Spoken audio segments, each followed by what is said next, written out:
is not a cracker. It's sugar. Today I'm going to hand sculpt a charcuterie board using candy, chocolate, and cake. Can I make hyper-realistic pepperoni using Airheads? What about fruit snack stuffed chocolate olives? What would that even taste like? We're about to find out. My name is Natalie Sideserf and I make cakes that don't look like cakes. And today I'm going to make a charcuterie board cake.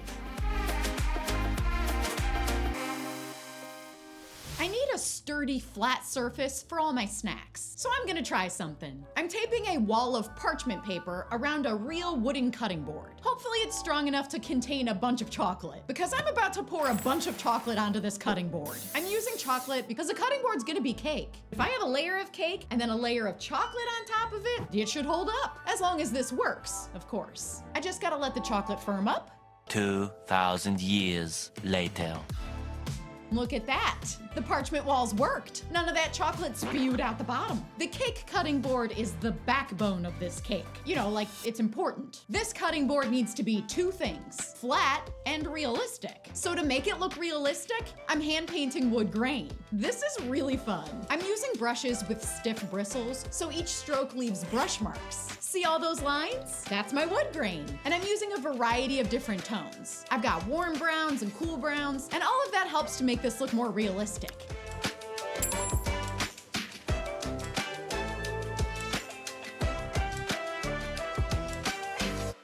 This is super detailed, which means everything else I make today needs to be super detailed. How can I make cheese that isn't just like one solid color cube? Can I make it more interesting, more detailed? I gotta make cheese that's just as detailed as this cutting board. I want to include blocks of cheese, but I want them to be more flashy. Yeah, I have an idea. I'm breaking up modeling chocolate into little tiny chunks. They look like little dumplings. I have little chunks of white and little chunks of orange. Now I'm just gonna mix them up and then I'm gonna smash them together. We need more smash. More smash. That's looking better. And now we can cut the chocolate into cubes. Okay. I really like the look of it. Smashing all that chocolate together totally worked. It looks like Colby Jack. I'd say Colby Jack cheese is a flashy cheese. Look at all the swirly colors. I've got a two-toned cheese. Can I make a two-toned meat? I'm gonna try to make meat out of a candy that I have never worked with before. Let's make pepperoni using Airheads. Now this red is not pepperoni red. It is way too vibrant. But I have good news. I also have green Airheads and orange Airheads. Maybe I can use these to get to a more realistic pepperoni color. The only problem is these Airheads are kind of hard. They're gonna be really hard to mix. Let's see if they soften if I put them in the microwave for a couple seconds.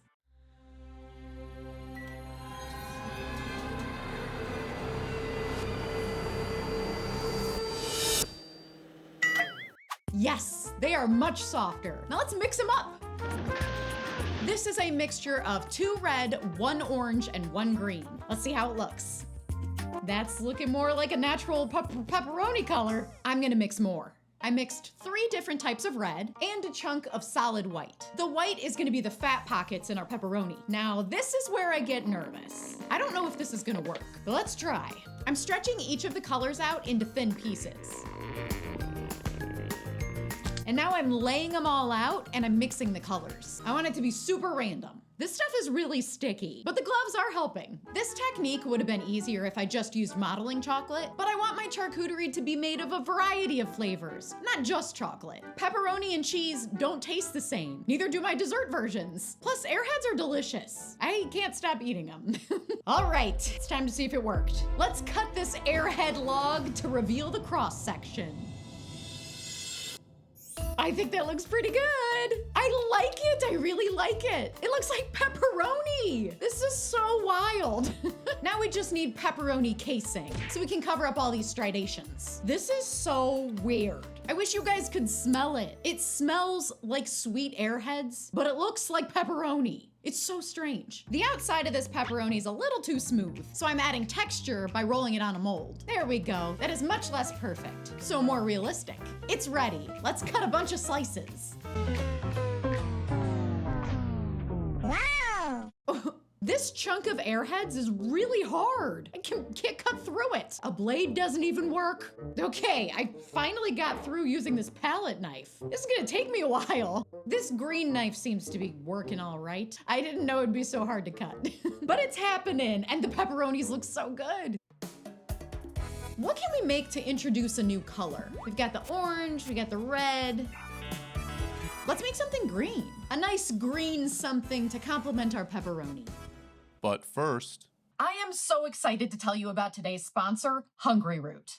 I'm surrounded by cake and candy. Do you know how hard it is not to eat it all the time? It's hard. So I started ordering Hungry Root to help me eat healthier, and I absolutely love it. This week, husband Dave placed the order, so I don't even know what we got. Here it is.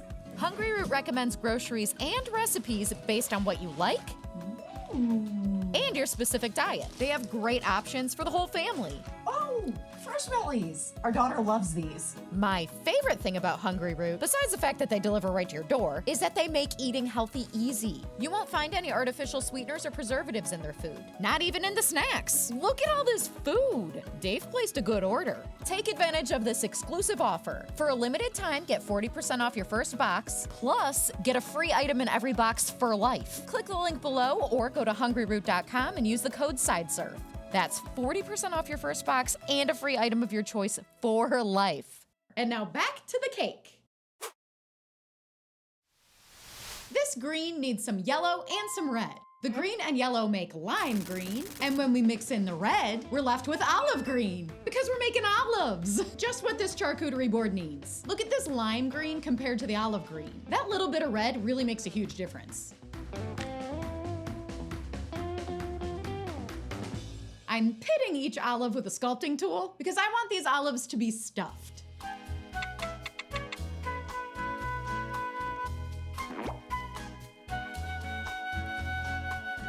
When I picture a green olive, it's always stuffed with pimento pepper. I think this is a great opportunity to use a fruit roll-up. A fruit snack stuffed chocolate olive. that is fun.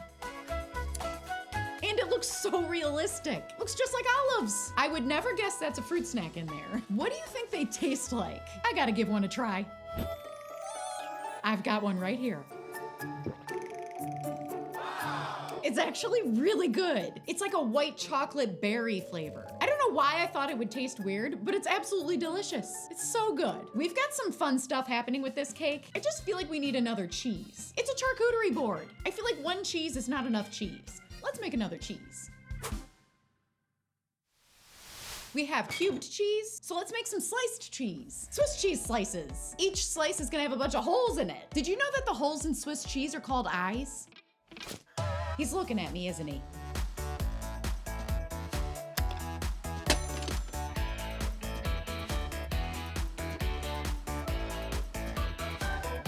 So we've got meat and cheese for this charcuterie board. And I'm thinking, when I eat meat and cheese, I really want crackers. I don't use fondant very often, but I'm using it for these crackers. Fondant has like a softer, kind of pillowy texture. It's gonna be good for a cracker. I'm cutting out circles because I'm thinking a round cracker would be nice. Wait, What if these are a wheat cracker? Wheat crackers have little specks in them. There's more texture to them in different colors. Maybe I can add texture with a nut. Goodbye, nut. All right, I've got my nuts crushed. What's next? I could maybe like sprinkle them on top, or what am I doing? I know what to do. I'm gonna gather all those circles I just cut out and smash them and start over. Because the best way to include nuts in each cracker is to mix the fondant and the nuts together. Just sprinkling the nuts on top, that's not gonna look as good. You gotta get it really into the dough. This time, I'm placing a sheet of plastic wrap over the fondant. And now I can cut out my circles, and that plastic wrap creates a soft edge on each one. Like a crackery soft edge. Okay, so they look good. They don't look like crackers yet, but they look good. We're on our way. What am I missing? Oh, the holes. I'm hand punching a bunch of holes into each of the crackers. This is definitely the shape of a cracker, but it is not the proper color. I'm using powdered food color, and I'm brushing the edges of each cracker with a dark brown. Adding the color makes them look so much more realistic. I don't know why, but they think they're cute. I don't know why I would think of crackers cute, but they're cute. We've got a whole wheat cracker. Let's make one more style. Let's make a soda cracker, a saltine. The wheat crackers have a smooth edge, so I want these to have more texture. And I have just the tool to do it. A tool that I have never used in my life. I've had it for like over a decade. Let's give it a try. Yes, it totally works. Oh, that looks so good. How fun. I'm glad I thought of that tool. I'm gonna go rectangular for these crackers. And of course, we have to add the holes. I'm dusting these with a light gold powdered food color, focusing on the edges, and I think they look great. I love this. We were able to come up with 2 different crackers, but they both look very, very different from each other. We've made a lot of salty and savory snacks, so let's add a little sweet.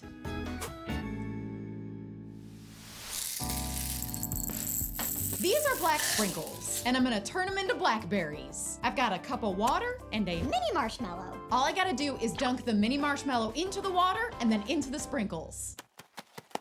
The water makes that marshmallow sticky, and all the little sprinkles stick to it. It's great. This is an easy, fun, and realistic way to make blackberries. We have made so many snacks today, but I feel like we need one more meat. It's a charcuterie board. It needs more meat.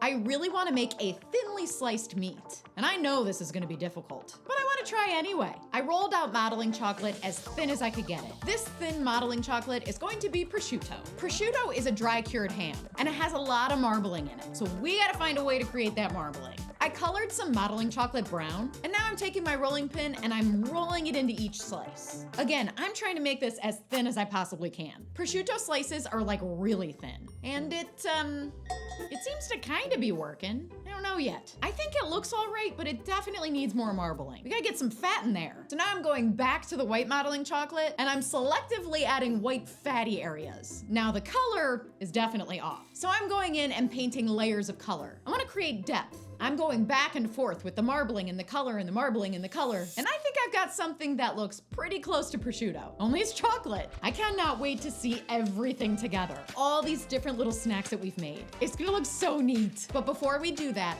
I want to include one of my favorite frostings ever, because then I can dip my crackers into this frost. It's gonna be so good. I've been making cakes for a really long time, and I have sampled all kinds of frostings. This one, it might be my favorite frosting. It's so good. I'm starting out with American buttercream. It is a basic buttercream. It's butter, powdered sugar, and vanilla extract. That's it. And now comes the most important ingredient to make this frosting.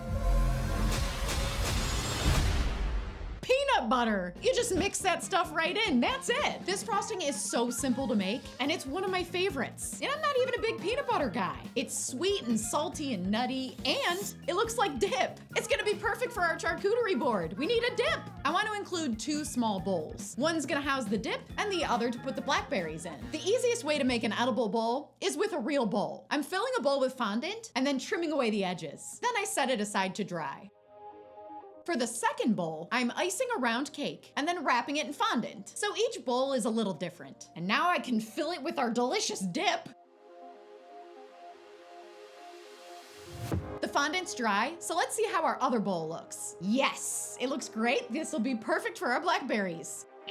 I'm icing a sheet cake with my signature green buttercream, and now we can place the chocolate cutting board on top, and then all of the insane snacks that we made today. There are so many. I am so excited to see everything together. And there you have it, a charcuterie board cake. Now that everything we made today is on one board, you realize just how detailed this cake is. I mean, look at all these foods. And since we used a variety of sweet snacks, each one tastes different. Can you imagine taking a bite of one of those blackberries and tasting marshmallow and sprinkles?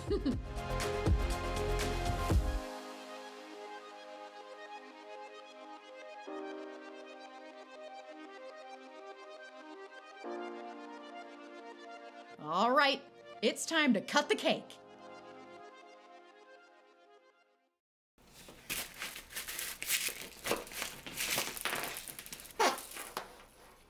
I am so glad I cut right down the middle because that was awesome.